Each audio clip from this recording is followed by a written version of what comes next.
오라, 우리가 여호와께 노래하며 우리의 구원의 반석을 향하여 즐거이 외치자.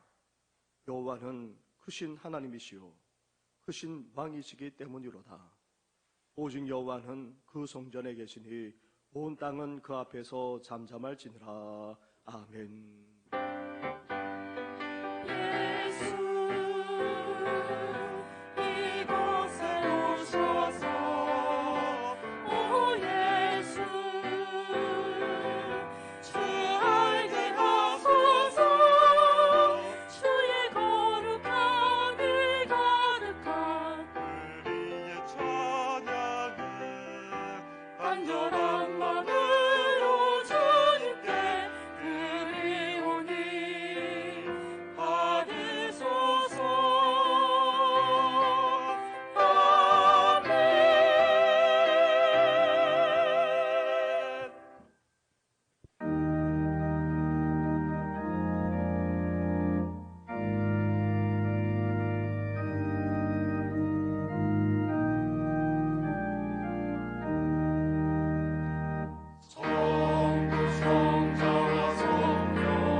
살아계셔서 우리의 모든 것을 주장하시는 전능하신 하나님 아버지, 고난하기 그지없는 세상 속에서도 우리를 지켜주시고 인도해 주시고 은혜 베풀어 주신 것 너무나도 감사를 드립니다. 그러나 코로나 사태로 말미암아 이 나라만 아니라 모든 열방까지 말할 수 없는 고통 가운데 있음을 보면서 이 시간 우리의 죄악만 아니라 우리 가정, 우리 교회, 나아가 이 나라 이민족만 아니라 모든 열방, 모든 족속이 저질렀던 그 죄악까지도 고백하오니 주여 우리를 용서하여 주시옵소서.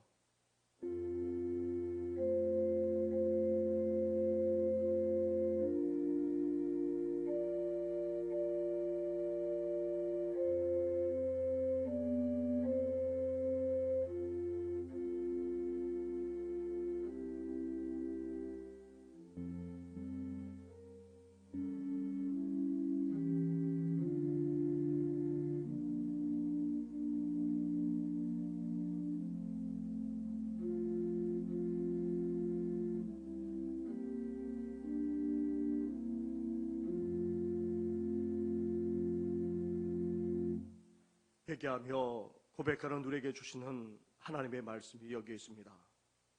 내 이름으로 일컫는 내 백성이 그들의 악한 길에서 떠나 스스로 낮추고 기도하여 내 얼굴을 찾으면 내가 하늘에서 듣고 그들의 죄를 사하고 그들의 땅을 고칠지니라. 아멘.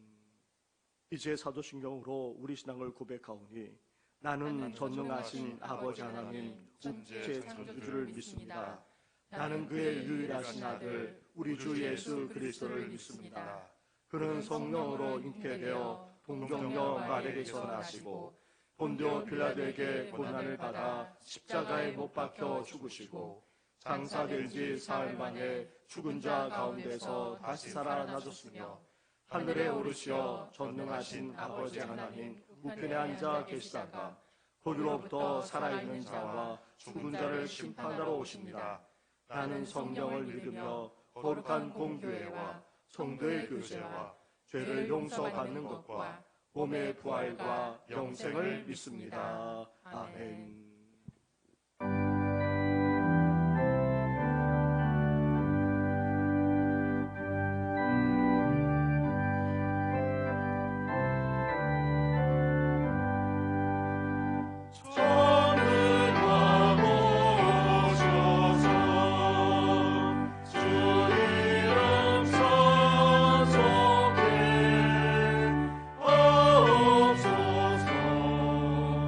영광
여호와여 어느 때까지니까 나를 영원히 잊으시나이까.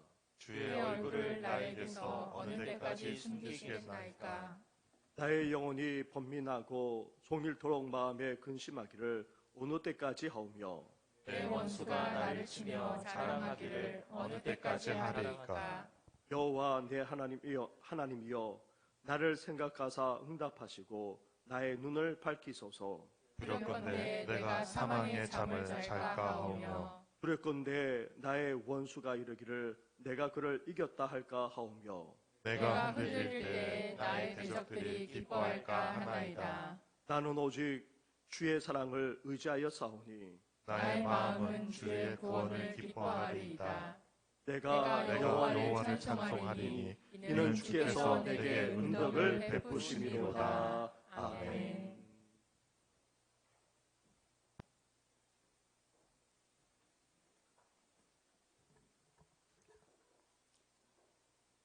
하나님 아버지, 혼란한 세상 가운데서도 은혜로 한 주간을 살게 하시고 예배자로 하나님 앞에 나오게 하시니 감사와 찬양을 드립니다. 지난 시간을 돌아보면 참으로 부족한 것뿐이지만 작정된 자로 삼아 주시어서 죄에서 구속하여 주시고 생활 중에 빛으로 소금으로 구별된 삶을 살도록 성령님 인도하여 주시니 감사를 드립니다. 예배에 앞서 삶을 돌아보며 부끄럽고 부족한 것들을 내어놓습니다. 회개하게 하시고 용서와 소망의 말씀으로 회복시켜 주셔서 사모하는 심령으로 예배 드리게 하여 주시기를 원합니다. 하나님 아버지, 예수님의 고난과 죽음을 되새기는 사순절 기간이지만 온 세계가 중국 우한에서 시작된 코로나 바이러스 폐렴으로 큰 어려움을 겪고 있습니다. 예배를 생명으로 여기던 저희들이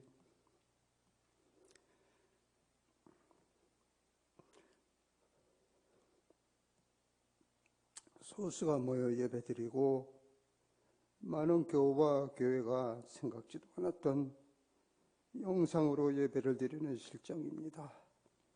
우리 정신교회와 우리나라 그리고 온 세계에 은혜를 입은 하나님의 자녀들을 공일히 여겨주시기를 간절히 원합니다. 사도 바울을 통하여 말세에 나타날 심성들을 알게 하시고 기억하게 하십니다. 자기만을 사랑하며 돈을 사랑하고 자랑하며 교만하고 부모를 거역하며 감사하지 아니하며 거룩한 삶을 살지 아니하며 선한 것을 좋아하지 아니하며 쾌락을 하나님보다 더 사랑하게 하며 외식하며 경건하지 않은 모양만 있고 하나님의 능력을 부인하는 참으로 악한 세대가 이 시대로 여기게 됩니다. 우리 먼저 된 자녀들이 역병의 섭리 가운데서도 하나님께서 그토록 찾으시는 회개하는 의인 중에 한 사람이라도 되기를 원하며 엎드립니다. 그동안 신앙생활을 한다고 하면서도 의롭지 못한 일에 침묵하며 비겁하였습니다. 예수님께서 독사의 자식들이라고 책망하신 경건하지 않은 역겨운 바리새인들보다 나은 것이 없는 저희들입니다. 돌아온 탕자처럼 가슴을 치며 회개하는 세리처럼 가늠한 다윗이 애통하며 회개한 것처럼 저희들도 회개합니다. 이사야 선지자를 통하여 주신 소망의 말씀을 기억합니다. 너희의 죄가 주홍 같을지라도 눈과 같이 씌어질 것이요 진홍같이 붉을지라도 양철같이 희게 되리라. 하나님 아버지, 먼저 저희들의 심령부터 영적으로 회복시켜 주시기를 원합니다. 저희들이 영적으로 바로 설 때에 코로나 역병과 경제적인 어려움, 정치적 혼동의 문제들을 하나님께서 해결해 주실 줄을 믿습니다. 하나님 아버지, 교회에서 예배를 원활히 드리지 못하고 있는 저희들의 다음 세대들을 유치부, 초등부, 중고등부, 청년부들의 심령마다 굳세게 붙들어 주시기를 원합니다. 저들이 우리 교회의 미래임을 알고 기도합니다. 공일히 여겨주시옵소서. 하나님의 사랑 가운데 평생을 봉사하고 헌신하며 살아오신 믿음의 선배들의 노후의 삶을 평강과 건강의 복으로 인도하여 주시기를 원합니다. 원하지 않은 질병으로 투병 중에 있는 교우들이 있습니다. 말씀으로 새로워지며 새 힘을 공급받아 선한 계획을 세우며 다시 한번 새롭게 쓰임받을 수 있는 시간과 육체의 회복을 주시옵소서. 이제 담임 목사님 준비된 말씀을 전합니다. 가감없는 진리의 말씀이 선포되어질 때에 심령이 회복되어지며 소망과 새 힘을 주시는 성령 하나님의 만져주심을 경험하는 은혜의 시간이 되도록 인도하여 주시옵소서. 찬양받기에 합당하신 하나님 아버지, 샤론 찬양대의 특성 중에 영광 받으시며 부르고 듣는 우리 모두에게 기쁨과 은총으로 임하여 주시옵소서. 죄인이 오셔서 말씀을 주시고 고난받으시고 부활하셨다가 신부들을 부르시고 영광 중에 심판주로 오실 예수 그리스도의 이름으로 기도드립니다. 아멘. 선하신 우리 주님의 그 신사랑이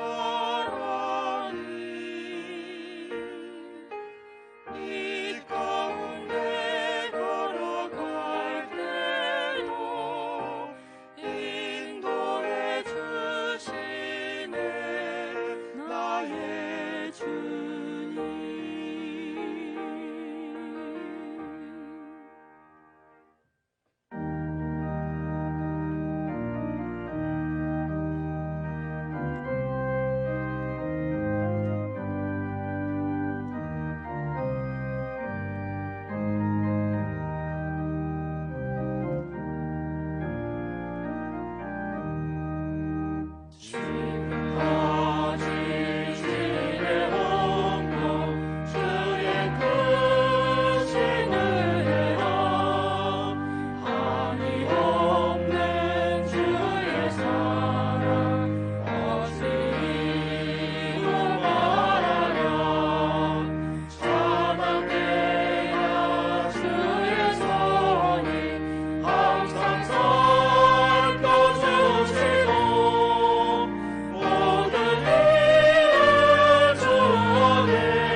오늘 이 시간 우리에게 주시는 하나님의 말씀은 사무엘상 27장의 말씀입니다. 구약성경 사무엘상 27장 1절부터 12절까지의 말씀입니다. 말씀을 봉독해 드리겠습니다. 다윗이 그 마음에 생각하기를 내가 후일에는 사울의 손에 붙잡히리니 블레셋 사람들의 땅으로 피하여 들어가는 것이 좋으리로다. 사울이 이스라엘 온 영토 내에서 다시 나를 찾다가 단념하리니 내가 그의 손에서 벗어나리라 하고, 다윗이 일어나 함께 있는 사람 600명과 더불어 가드 왕 마옥의 아들 아기스에게로 건너가니라. 다윗과 그의 사람들이 저마다 가족을 거느리고 가드에서 아기스와 동거하였는데, 다윗이 그의 두 아내 이스라엘 여자 아히노암과 나발의 아내였던 갈멜 여자 아비가일과 함께하였더니, 다윗이 가드에 도망한 것을 어떤 사람이 사울에게 전하매 사울이 다시는 그를 수색하지 아니하니라. 다윗이 아기스에게 이르되 바라건대 내가 당신께 은혜를 입었다면 지방 성읍 가운데 한 곳을 내게 주어 내가 살게 하소서. 당신의 종이 어찌 당신과 함께 왕도에 살리까 하니, 아기스가 그날에 시글락을 그에게 주었으므로 시글락이 오늘까지 유다 왕에게 속하니라. 다윗이 블레셋 사람들의 지방에 산 날수는 1년 4개월이었더라. 다윗과 그의 사람들이 올라가서 구술 사람과 기르스 사람과 아말렉 사람을 침노하였으니 그들은 예적부터 술과 애굽 땅으로 지나가는 지방의 주민이라. 다윗이 그 땅을 쳐서 남녀를 살려두지 아니하고 양과 소와 나귀와 낙타와 의복을 빼앗아 가지고 돌아와 아기스에게 이르매, 아기스가 이르되 너희가 오늘은 누구를 침노하였느냐 하니, 다윗이 이르되 유다 네겝과 여리무엘 사람의 네겝과 겐 사람의 네겝이니이다 하였더라. 다윗이 그 남자를 살려서 가드로 데려가지 아니한 것은 그의 생각에 그들이 우리에게 대하여 이러기를 다윗의 행한 일이 이러하니라 하여 블레셋 사람들의 지방에 거주하는 동안에 이같이 행하는 습관이 있었다 할까 두려워함이었더라. 아기스가 다윗을 믿고 말하기를 다윗이 자기 백성 이스라엘에게 심히 미움을 받게 되었으니 그는 영원히 내 부하가 되리라고 생각하니라. 아멘.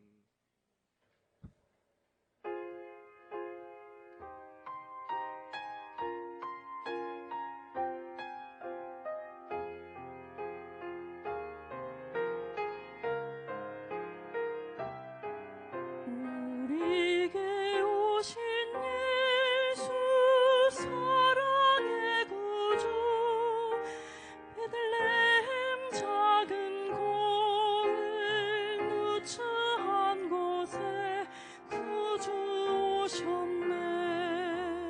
그러나 우린 알지 못했네.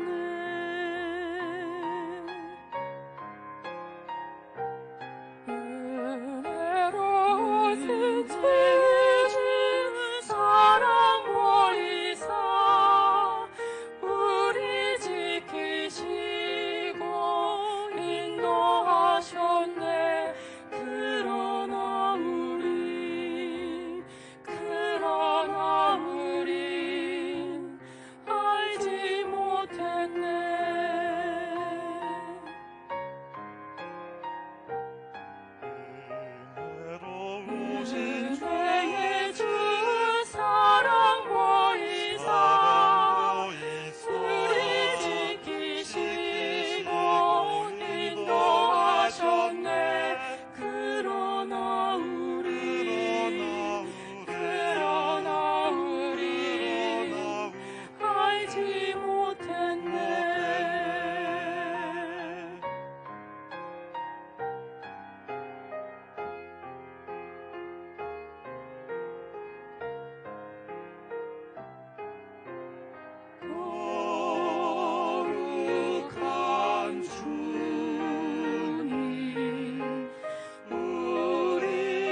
아멘. 우리는 지금 분주하다 못해 쫓기듯이 살아가고 있습니다. 시간에 쫓기고 사람에게 쫓기고 상황에 쫓기기도 합니다. 뉴스에서 잊혀질만 하면 들리는 안타까운 소식이 있습니다. 한 가족이 동반해서 죽었다는 소식입니다. 집에서, 차에서 등, 그것도 어린 자식들과 함께 정말 안타까운 소식이 아닐 수 없습니다. 그런데 대부분 물질에 쫓겨서, 그것도 빛에 쫓겨서입니다. 이렇게 우리는 시간만 아니라 사람과 상황에 쫓기고 물질과 빛에 쫓기면서 살아가고 있습니다. 지난날과 비교해 본다면 지금 우리가 얼마나 풍요한 시대를 살고 있습니까? 그러나 갈수록 우리는 물질에, 돈에 쫓기면서 살아가고 있습니다. 뿐만 아닙니다. 우리 자녀들과 젊은이들은 성적만 아니라 진로에 쫓기고 있습니다. 부모님들과 어른들은 경제활동에 쫓기면서 살아가고 있습니다. 사회가 풍요해질수록 우리의 삶은 더 잘 살고 더 편리해지는 것 같지만 또 한편으론 더 치열하게 경쟁하며 쫓기듯이 살지 않을 수 없습니다.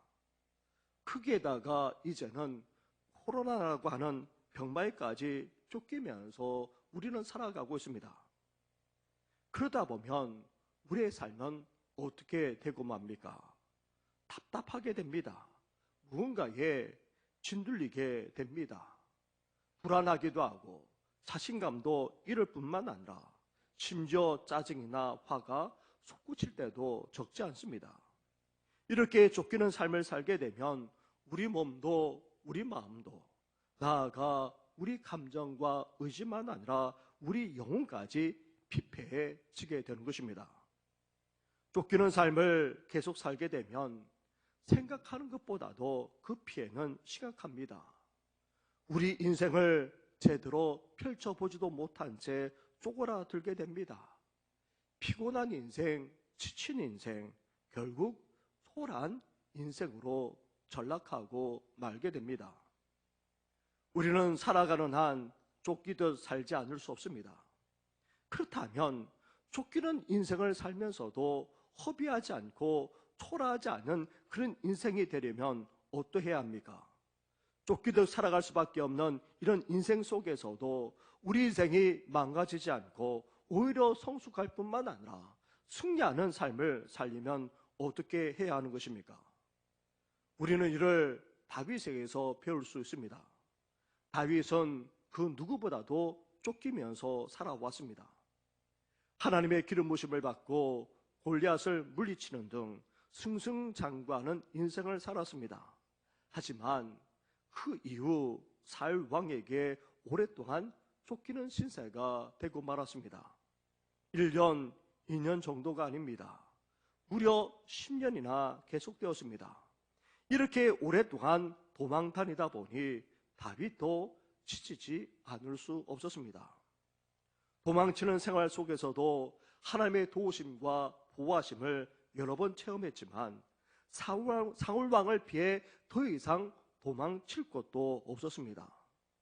그동안 헤레 수풀에서 10광야, 40광야, 엔게디 광야, 바란 광야, 또다시 10광야로 돌아오는 등 생존하기 위해서 정말 처절하게 도망 다녀야 했었습니다. 그리고 600명이나 되는 무리를 이끌고 함께 생활해 와야 했기에 먹고 사는 문제야말로 엄청난 스트레스가 되지 않을 수 없었습니다. 나아가 다윗을 죽이려는 사울 왕만 아니라 고발하고 모함하는 사람들이 적지 않았습니다. 가는 곳마다 험담하고 고발하는 사람들, 심지어 구해줘도 오히려 배발하는 사람들까지 있었습니다. 이렇게 사람들과 주위 환경까지 적대적으로 변해가자 결국 다윗은 지치고 말았던 것입니다. 육체적으로만 아니라 정신적으로 심지어 영적으로까지 완전히 탈진되고 말았던 것입니다. 사랑하는 성도 여러분, 이렇게 지치게 되면 사람들이 택하는 길이 있습니다. 바로 도피입니다. 현실에서, 상황에서, 문제에서 피해버리는 것입니다. 꿈을 포기하고 사명을 포기하고 심지어 인생의 모든 것을 포기하고 도망치는 것입니다. 이것이 바로 사람들이 자주 택하는 길입니다. 다윗도 바로 그랬습니다. 오늘 본문 1절 말씀을 보시기 바랍니다. 27장 1절 말씀을 함께 같이 봉독하겠습니다. 시작. 다윗이 그 마음에 생각하기를 내가 후일에는 사울의 손에 잡히리니 블레셋 사람들의 땅으로 피하여 들어가는 것이 좋으리로다. 사울이 이스라엘 온 영토 내에서 다시 나를 찾다가 단념하리니 내가 그의 손에서 벗어나리라 하고. 이렇게 지칠대로 지친 다윗이 그만 현실에서 도피하겠다 생각하고는 그 생각하고선 아이러니하게도 블레셋이었던 것입니다. 가드 왕 아기스가 통치하는 이 블레셋 땅으로 도망쳤던 것입니다.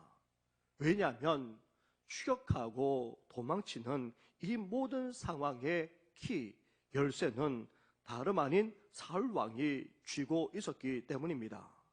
아무리 노력해도 다윗이 풀 수가 없었습니다. 사울이 변하지 않으면, 달라지지 않으면, 포기하지 않으면 이 상황은 끝날 수가 없었습니다.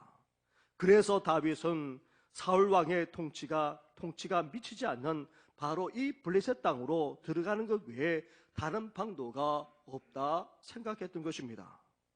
블레셋으로 들어가 버리면 사울이 더 이상 죽이려고 쫓아오지 않을 것이라 생각했던 것입니다. 그런데 다윗이 이 블레셋으로 피한 것은 이번이 처음이 아닙니다. 다윗이 자신을 죽이려는 사울의 결심을 확인하고는 정신없이 먼저 도망친 곳이 바로 이 블레셋이었습니다. 처음 가드 왕 아기스에게 갔다가 미친 척해서 겨우 살아 도망쳤습니다. 이제 10년이 지난 후 다윗은 다시 블레셋으로 들어가는 것이 최선이라 그렇게 생각하고는 자기와 함께하는 모든 사람들을 데리고 들어갔던 것입니다. 사랑하는 성도 여러분, 여기서 블레셋은 무엇을 의미합니까? 블레셋은 다윗 옆에 있으면서 힘들 때마다 손짓하는 일종의 유혹이라 할 수 있습니다. 언약을 이루기 위해 사명을 쫓아가는 삶이 힘들고 어려울 때마다 모든 것을 팽개치고 그곳으로 가버리고 싶게 만드는 그런 유혹의 장소였습니다. 그건 10년 동안이나 계속되는 유혹이었습니다. 쫓길 때마다, 고통스러울 때마다, 그리고 이스라엘의 왕이 되는 꿈을 포기하고 싶을 때마다 고개를 내미는 그런 유혹이었습니다. 언제나 다윗 옆에 있으면서 약속의 길을 벗어나게 하는 이 블레셋은 상책이 아니라 유혹이었습니다. 블레셋은 결코 좋은 대책이나 방책이 될 수 없습니다. 오히려 나락으로 떨어지는 유혹 그 자체였던 것입니다. 우리 주변에는 이런 것들이 적지 않이 있습니다. 결혼 생활을 하다가 힘들고 어려우면 이제 모든 사람들이 무엇을 생각합니까? 그냥 헤어지는 것을 생각합니다. 이혼은 늘 옆에 있으면서 결혼 생활이 힘들 때마다 끝없이 손짓을 하는 일종의 유혹이라 할 수 있습니다. 그리고 꿈을 가지고 공부하다가 어렵고 힘들면 포기하거나 더 쉬운 돈벌이 유혹에 넘어갑니다. 직장 생활이나 사업을 할 때에도 마찬가지입니다. 그런데 이것은 신앙생활에도 그대로 나타납니다. 신앙을 가진다는 건 생각처럼 마냥 즐겁거나 편안하지만은 않습니다. 사람들과 함께 있다 보면 어떻게 됩니까? 갈등도 생기게 되고 또 시험에 빠지기도 하는 것입니다. 그럴 때마다 우리 옆에 있는 유혹이 무엇이냐면 교회를 옮기거나 신앙생활을 그만두는 것입니다. 그런데 이 모든 유혹의 종착역은 다름 아닌 바로 자살입니다. 살아가는 것이 너무 힘들고 헤어나지 못할 것이라고 생각하면 많은 사람들은 이 자살을 생각하게 되는데, 자살은 우리 존재를 위협하는 또 다른 유혹일 뿐만 아니라 반드시 뿌리쳐야 될 그런 손길인 것입니다. 우리는 대부분 평소에는 이런 것들에 대해 잘 버텨냅니다. 그런데 계속해서 힘들거나 계속해서 어렵게 되면 결국 포기하게 됩니다. 바로 지쳐 탈진할 때입니다.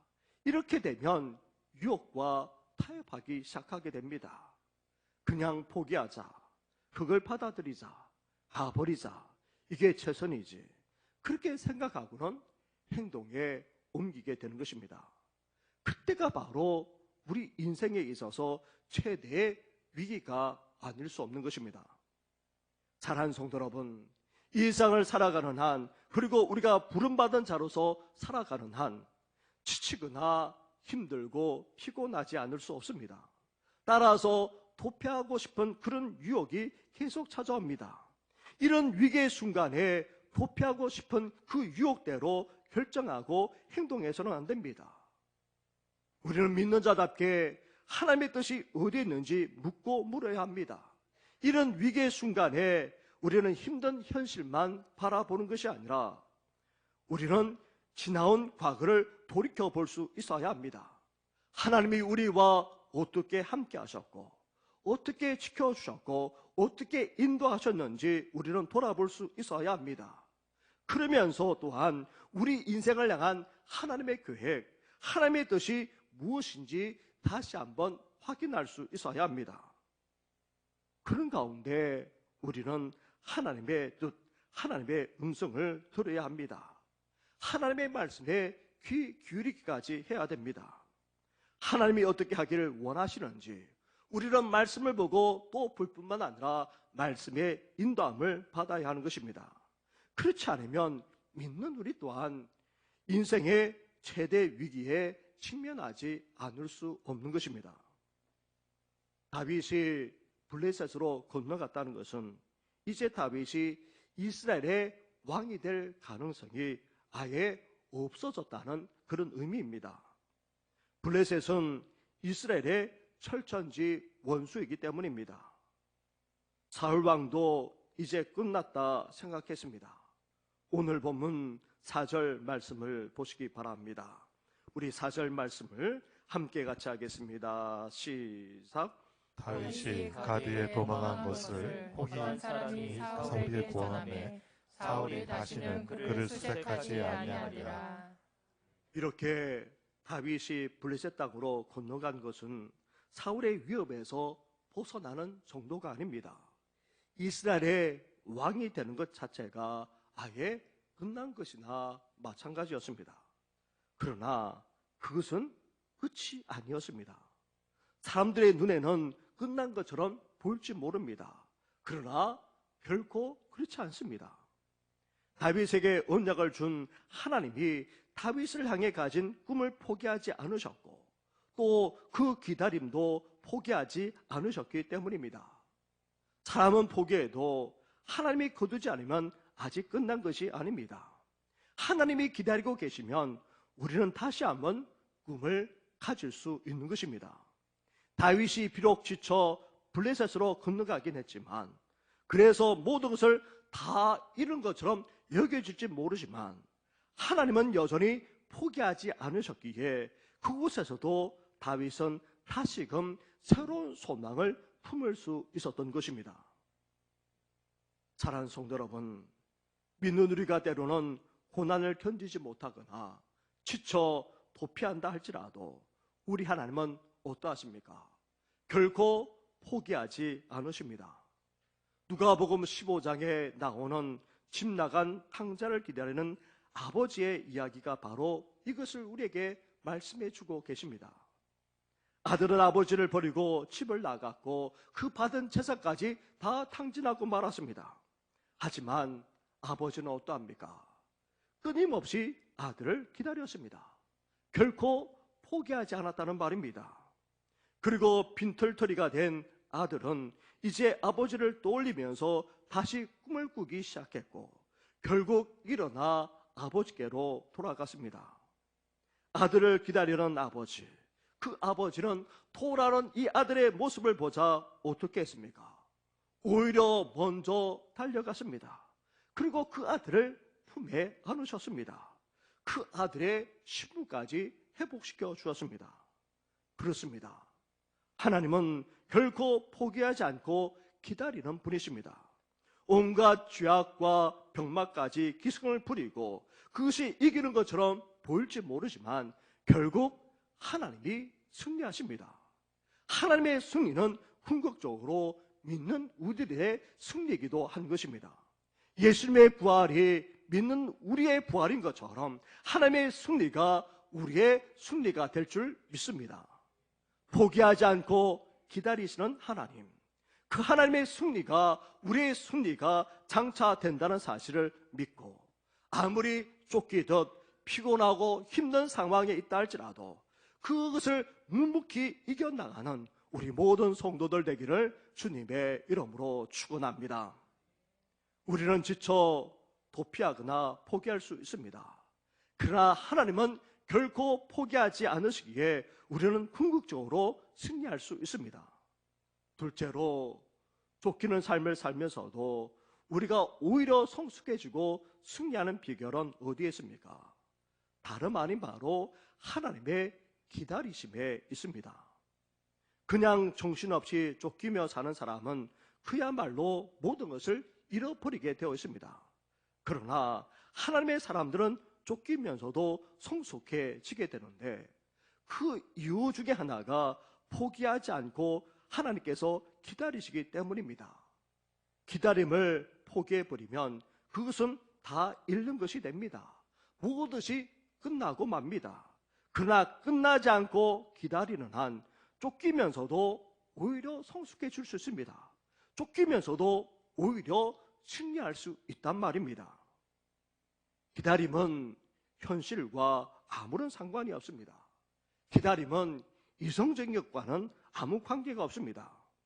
현실적으로 가능성이 없어 보여도 하나님의 약속이 있다면 기다리는 것입니다.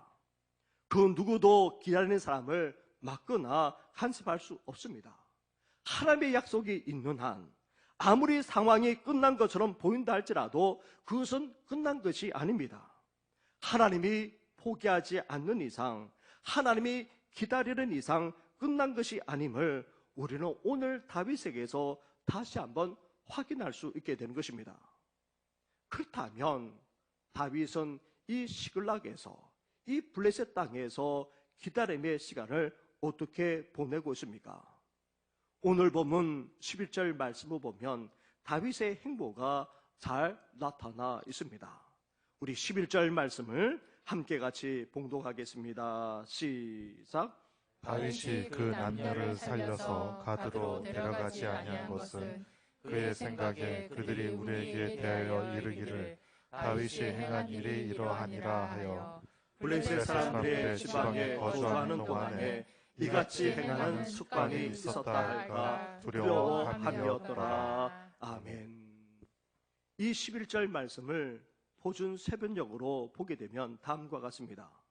다윗이 남녀를 가리지 않고 죽이고 가드로 데려가지 않은 것은 그들이 다윗의 정체를 알아 다윗이 그러한 일을 하였다고 폭로할까 두려웠기 때문이다. 다윗은 블레셋 사람의 지역에 거주하는 동안 언제나 이런 식으로 처신했다. 언제나 이런 식으로 처신했다라는 이 말은 다름 아닌 바로 기다림의 내용입니다. 다윗은 시글락에 있으면서 전쟁을 하지 않을 수 없었습니다. 국경에 위치한 지방 도시를 책임졌기 때문에 주위 그런 나라들과 전쟁을 치러야 했습니다. 하지만 다윗은 전쟁을 치르면서도 이스라엘과만은 결코 싸우지 않았습니다. 오히려 그 지역을 지나가는 유목민들, 구술 사람, 기르스 사람, 아말렉 사람들과 싸웠습니다. 그들과 싸워 죽이고 갖고 있는 것을 빼앗았습니다. 그리고 사람들은 절대 가드로 데려가지 않고 전리품만 보냈던 것입니다. 다윗이 유목민들과 전쟁에서 빼앗은 전리품을 가드 왕에게 보내면 이 가드 왕은 반드시 너는 누구와 전쟁을 치루었느냐 대묻곤 했습니다.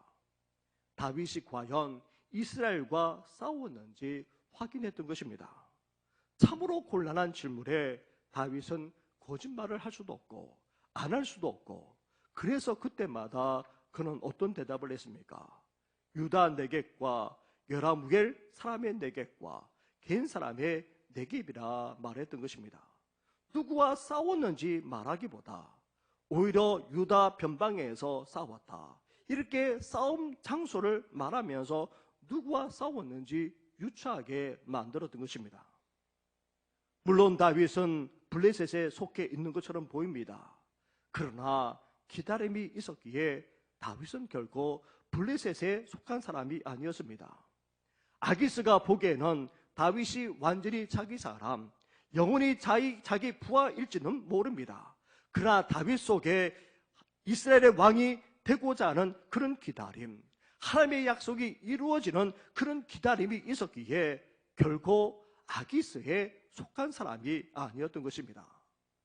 사랑하는 성도 여러분, 믿는 우리도 마찬가지입니다. 우리도 세상 가운데 살아가고 있고 이 세상 풍조와 죄악에 그대로 영향을 받으면서 살아가고 있습니다. 그러나 우리 안에 하나님 나라를 기다리고 있는 한 우리는 결코 이 땅의 사람이 아닌 것입니다. 성경을 보면 예수님이 태어날 당시에 있었던 신실한 사람들에게 나타나는 공통된 특징이 있습니다. 다름 아닌 바로 하나님 나라를 기다리는 사람들이었다는 것입니다. 현실은 절망적이고 캄캄하기 그지없습니다.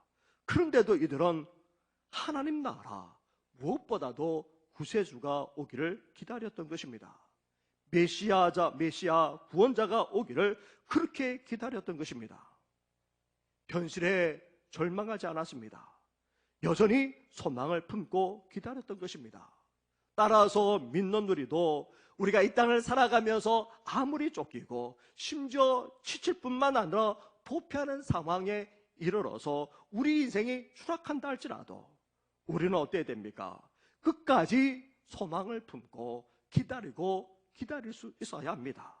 하나님을 믿는 한, 하나님께서 우리 인생을 향한 하나님의 그 계획이 이루어지는 그 날을 우리는 기다릴 수 있어야 하는 것입니다. 지치고 힘들 뿐만 아니라 심지어 도피하여 우리 인생이 추락한다 할지라도 끝까지 기다리는 우리 성도들 되기를 주님의 이름으로 축원합니다. 그럼 구체적으로 다윗이 이 블레셋 땅 시글락에서 어떻게 기다렸습니까? 먼저 다윗은 기다리는 동안 하지 말아야 할 일을 절대 하지 않았습니다. 의외로 너무 간단합니다. 그러나 간단하지만 너무 중요합니다. 다윗은 기다리는 동안 약속에 흠집을 내거나 약속이 완성될 때에 후회할 일을 하지 않았습니다. 지금 아무리 견디기 힘들어도 왕이 되었을 때에 후회될 일을 결코 하지 않았던 것입니다. 현실적으로 다윗은 이스라엘 백성들과 싸울 수도 있었습니다. 그들과 싸워야 자신이 살아남을 수 있었기 때문입니다. 그러나 결코 이스라엘과 싸우지 않았던 것입니다. 이스라엘과 싸웠다면 나중에 이스라엘 왕이 된 후에 어떻게 되겠습니까? 사랑하는 성도 여러분, 나중에 후회할 일을 하지 않는 것, 그것이 바로 기다림의 자세입니다. 이처럼 기다림이랑 나중에 될 일을 지금 바라보면서 오늘을 견뎌내는 것을 말합니다. 우리는 주위에서 이 기다림의 시간을 잘못 보내는 경우를 적지 않게 보게 됩니다. 잘 되거나 또 지도자가 되거나 유명하게 되어서 어렵고 무명했던 시절에 제대로 기다리지 못함으로 말미암아 한순간에 무너지는 경우가 우리 주위에 얼마나 많은지 모릅니다. 우리가 아무리 쫓기고 인생이 추락한다 할지라도 꿈과 소망을 가지고 있는 한 그것은 끝난 것이 아닙니다. 그래서 나중에 후회할 일을 우리는 하지 않아야 하는 것입니다. 그때 가서 후회할 일은 하지 않는 것이 바로 기다림의 첫 번째 원칙입니다. 기다림의 두 번째 원칙은 그 기간에 해야 할 일은 해야 한다는 것입니다. 사무엘상 30장을 보면 이런 이야기가 나옵니다. 다윗이 시글락에 있을 때에 한 번은 아말렉이 침입한 적이 있었습니다. 그때 다윗은 가드에 갔다가 돌아왔는데 아말렉이 쳐들어와 가족과 또 아내와 아이들까지 심지어 모든 재산까지 약탈해 갔습니다. 그래서 다윗은 군사들을 이끌고 쫓아가 다 구출하고 이 아말렉을 진멸해 버렸습니다. 그때 아말렉이 시글락만 아니라 블레셋, 이스라엘에서 약탈한 전리품이 엄청나게 많았습니다. 그런데 다윗은 그것을 혼자 차지한 것이 아닙니다. 함께 싸운 군사들만 아니라 심지어 추격하다 뒤처진 그런 무리까지 나눠주었고 그것이 이스라엘의 전통까지 되었습니다. 심지어 다윗은 어떻게 했습니까? 유다 지파의 장로들에게까지 선물로 보내주었습니다. 이 말이 무슨 말이냐면 다윗은 아직 살아있고 이제 돌아가겠다는 그런 신호를 보내던 것입니다. 사랑하는 성도 여러분, 실력을 키우고 배울 것을 배우고 관계의 끈을 놓지 않고 교제하면서 그때를 위해 할 일을 하는 것, 그것을 일컬어서 기다림이라 그렇게 말합니다. 그러므로 기다림이란 손을 놓고 아무것도 하지 않는 것이 아닙니다. 때를 위해 준비할 것은 준비하고 예배할 것은 예배하는 것을 말합니다. 우리가 주님과 함께 영광의 나라에 영원히 거하게 되기를 원한다면 우리는 어때야 됩니까? 그때 주님 앞에 갔을 때에 부끄럽지 않아야 합니다. 오히려 주님의 품에 안길 뿐만 아니라 잘했다 칭찬받을 수 있도록 우리는 오늘을 준비하며 살아가야 하는 것입니다. 그것이야말로 진정한 기다림이라 할 수 있습니다. 사랑하는 성도 여러분, 아무리 힘들고 아무리 어려워도 그때 가서 후회할 일은 하지 않으면서 또 해야 할 것은 반드시 준비하면서 우리는 기다리고 기다려야 하는 것입니다. 정신없이 바쁘고 힘들고 쫓기듯 살아갈 수밖에 없는 그런 삶 속에서도 예배할 것은 예배하면서 온전히 기다릴 수 있어야 한다는 말입니다. 참고 인내하는 가운데 기다림을 통해 쫓기면서도 오히려 성숙해지고 더 나아가 이 세상에서 승리하는 우리 모든 성도들 되기를 주님의 이름으로 축원합니다. 기도드리겠습니다. 하나님 아버지, 저희들 힘든 세상, 어려운 세상을 살아갑니다. 이러한 세상 속에서 쫓길 때가 한두 번이 아닙니다. 시간과 사람과 환경과 심지어 물질에 쫓기기까지 하면서 살아갈 때가 얼마나 많은지 모릅니다. 마치 다윗에게 쫓기는 다윗에게 블레셋이 항상 그 옆에서 유혹했던 것처럼 우리에게 유혹하는 그런 것이 얼마나 많은지 모릅니다. 힘들어서 피곤해서 탈진해서 그 유혹에 넘어가지 않게 하여 주시고 이제 혹 넘어간다 할지라도 하나님이 결코 우리를 포기하지 않으시고 기다리신다면 우리 또한 다시 회복될 수 있음을 기억하면서 이제 다시금 기다리고 기다릴 수 있는 우리 모든 성도들 되게 하여 주시옵소서. 하나님 아버지, 쫓기고 정신없이 살아간다 할지라도 이제 참고 인내하고 소망을 가지고 살아갈 뿐만 아니라 이제 그날을 대비하며 준비하며 예배하며 살아나감으로 궁극적으로 성숙해지고 나아가 승리하는 우리 모든 성도들 될 수 있도록 은혜 허락하여 주시옵소서. 이 모든 것 예수님의 이름으로 기도드립니다. 아멘.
한없는 사랑과 은혜와 복을 허락하시는 하나님 아버지, 이렇게 주님 앞에 나와 예배하며 귀한 예물까지 드리게 하시니 너무나도 감사를 드립니다. 드리는 이 손길마다 우리 주님께서 복되게 해주셔서 하늘의 신령한 복만 아니라 땅의 기름진 복, 건강의 복, 자녀의 복까지도 더하여 주시옵소서. 하나님 아버지, 이 땅에서 쫓기듯 살아간다 할지라도 하나님께서 우리를 기다리시고 우리를 향하신 하나님의 계획하신 바가, 약속하신 바가 있다면 그것이 이루어질 그때까지 이제 기다리며 소망으로 나아가는 우리 성도들 되게 하여 주시고, 결코 좌절하거나 절망하거나 넘어지지 않을 뿐만 아니라 온전히 이 순례길까지 갈 수 있도록 은혜 허락하여 주시옵소서. 하나님 아버지, 육신적인 연약함 때문에 힘들어하는 여러 성도들이 있습니다. 큰 수술을 앞두고 있는 성도도 있고, 또 수술하고 회복적인 성도만 아니라 암투병적인 여러 성도들까지 있습니다. 하나님께서 일일이 기억하여 주시고 오르만져 주셔서 우리를 주장하는 모든 연약함이 예수의 이름으로 떠나가게 하여 주시옵소서. 이 민족을 사로잡고 있는 이 코로나만 아니라 모든 열방, 모든 족속에까지 말할 수 없는 고통을 주고 있는 이 코로나가 속히 떠나가게 하여 주시고, 하늘의 긍휼과 자비를 우리만 아니라 모든 족속, 모든 열방에게 허락하여 주시옵소서. 이 모든 것 예수님의 이름으로 기도드립니다. 아멘. 할렐루야. 본래 오늘은 절기상으로 따지면은 종료주일이고 또 다음 주일은 부활절입니다. 하지만 코로나 사태로 말미암아 우리나라만 아니라 전 세계가 이 절기조차 지킬 수 없는 그런 상황 속에 놓이게 되었습니다. 또 정부에서도 계속해서 강도 높은 사회적 거리 두기를 그렇게 요청하고 있는 상황이고, 또 교단의 또 공고에 따라서 우리 교회는 4월 5일과 12일을 종료주일로 부활절로 지키지 않고 온라인 예배로 계속해서 그렇게 드리게 되는 것 양해해 주시기 바랍니다.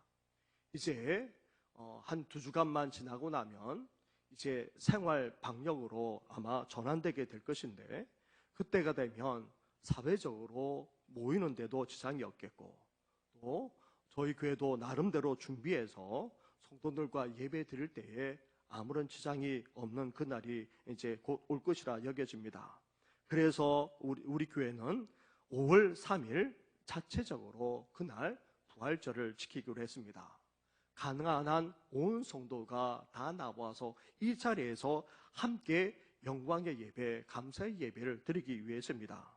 그래서 5월 2일까지 사순절을 연장해서 저희들이 지킵니다.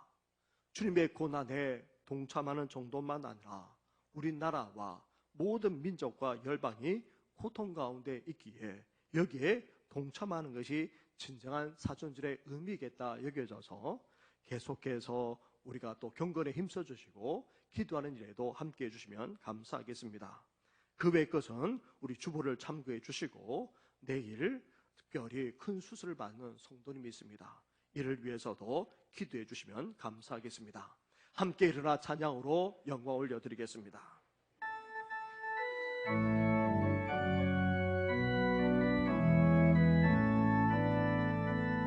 살아계신 주, 나의 참된 소망, 걱정 근심 전혀 없네. 사랑의 주내 갈 길을 걸으니 내 모든 삶의 기쁨 늘 충만하네.